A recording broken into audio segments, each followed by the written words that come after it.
কক্সবাজারের টেকনাফে ৫,৬০,০০০ পিস ইয়াবাসহ মিয়ানমারের মাদক ব্যবসায়ী ও চোরা কারবারি চক্রের ২ সদস্যকে গ্রেফতার করেছে র্যাব।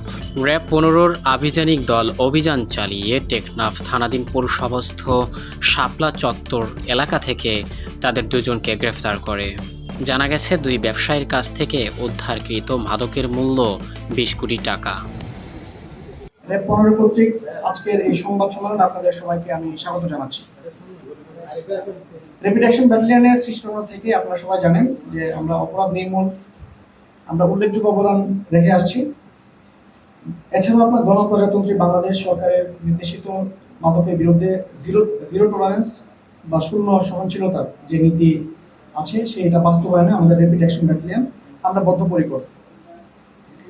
এরই ধারাবাহিকতায় মাদক, অপহরণ, খুন, ডাকাতি এবং ছিনতাই সহ সমাজে বিরাজমান বিভিন্ন ধরনের অপরাধ নির্মূলে র্যাপিড অ্যাকশন ব্যাটালিয়ন ১৫ আন্তরিকতার সাথে নিরলসভাবে আমরা কাজ করে যাচ্ছি। আপনারা জানেন যে পার্শ্ববর্তী দেশের কতিপয় সংঘবদ্ধ চক্র মাদকের বিভিন্ন বড় বড় চালান টেকনাফ এবং উখিয়া সীমান্ত অঞ্চল দিয়ে অবৈধভাবে পার করে এনে আমাদের স্থানীয় সিন্ডিকেটের কাছে হস্তান্তর করে পরবর্তীতে কক্সবাজার দেশের বিভিন্ন জায়গায় এই মাদক দ্রব্য ছড়িয়ে পড়ে। এই মাদক বিভিন্ন মাধ্যম হয়ে দেশের সর্বত্র ছড়িয়ে পড়ার পরে আমাদের যুব সমাজ মাদকাসক্ত হয়ে নানাবিধ অপরাধের সাথে জড়িয়ে পড়েছে। দেশব্যাপী মাদকের বিস্তার রোধে র্যাপিড অ্যাকশন ব্যাটালিয়ন ১৫ এর দায়িত্বাধীন এলাকার বিভিন্ন স্থানে গোয়েন্দা নজরদারি ও প্রতিনিয়তই মাদক বিরোধী অভিযান পরিচালনা সহ নানাবিধ অপরাধ দমনে নিরলসভাবে কাজ করে যাচ্ছে। এর ধারাবাহিকতায়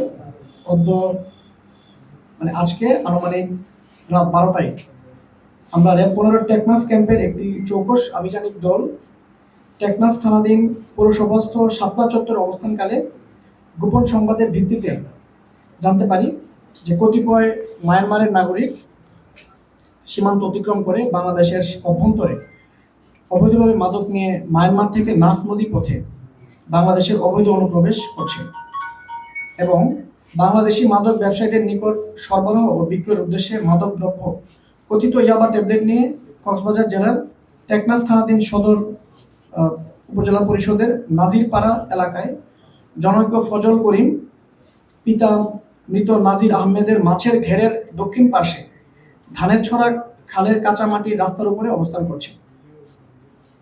উক্ত তথ্যের ভিত্তিতে ভোর আনুমানিক ৪টা ২০ ঘটিকার সময় চৌকস আভিযানিক দলটি উল্লিখিত স্থানে অভিযান পরিচালনা করে র্যাবের উপস্থিতি টের পেয়ে দৌড়ে পালানোর চেষ্টাকালে আমরা ২ জন ব্যক্তিকে আটক করতে সক্ষম হয়।